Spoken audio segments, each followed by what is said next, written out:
my English 10 peeps. I'm here to talk to you about your writing assignment for the first unit of English 10. So I'm going to go ahead and go to the outline view, and I'm going to click on the triangle, and it's going to open up this persuasive prose. And you're going to get to this when you're done with reading Julius Caesar and you're done studying rhetoric. So this is going to be a chance for you to show off what you've learned about rhetoric. So I'm going to go ahead and click on that. And here it tells me to use what I've read, which were these two parts of Julius Caesar, to complete the following assignments. I'm going to go ahead and click on this assignment. And it's going to ask me if I want to make a copy, and I'm going to click Make a Copy. And you'll see I put these links in here again for the two scenes that you're looking at. And then we have this chart down here that asks us to find quotes that show ethos, logos, and pathos. And remember, ethos is trustworthiness, logos is logic, facts, and pathos is emotion. So how do the speeches in these scenes appeal to those? So I'm going to go first. Oh, and I did want to point out I included the summaries, but you're not going to take quotes from the summaries. Your quotes are going to be from the actual text. The summaries are just for if you're like, oh my God, I have no idea what's going on, even if I read the modern interpretation. You can go to the summary and get an overview of the scene and then come back and it'll help you out, okay? So I'm going to go ahead and click on the No Fear Shakespeare. And I have already read through this, so I know where I'm going to find my first quote. I did want to point out that we have the original text, and then on the other side we have the modern text. So I'm going to go ahead and I'm going to go to page 3 of this scene. Oh, no, it's actually page 4 that I want to go to. So,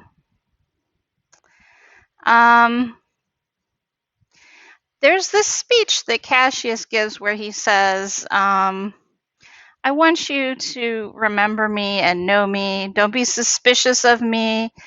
If I were an average fool and made my feelings for you worthless by making the same problems of friendship to everyone. So he's saying, hey, I don't go around and just treat everyone like my friend.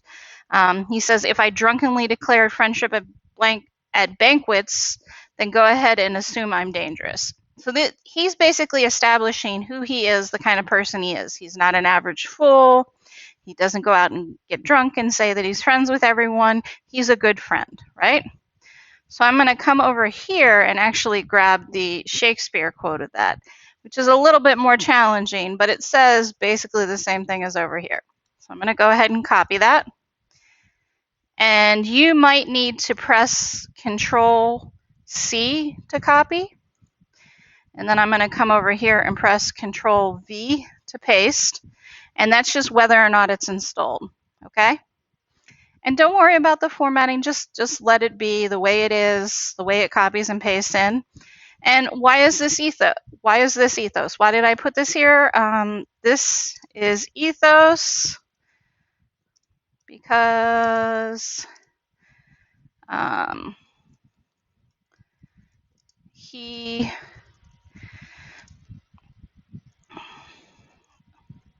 describes how he is a good friend and should be trusted.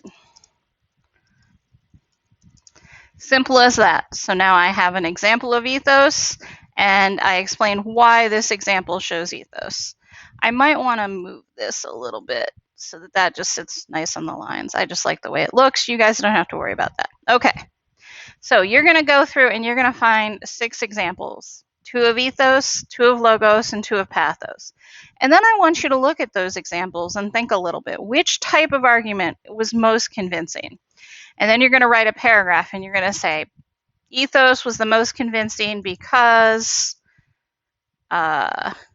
you can't trust someone, you can't be persuaded by someone you don't trust, or pathos was most convincing because it made me feel this way.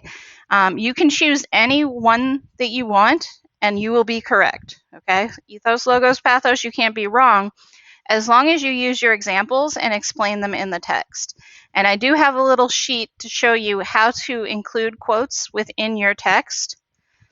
So remember, we're going to restate the question. So we're going to say the most effective use was this. And then we're going to provide quotes. So we're going to say in Act 2, Scene, well, I don't remember the act.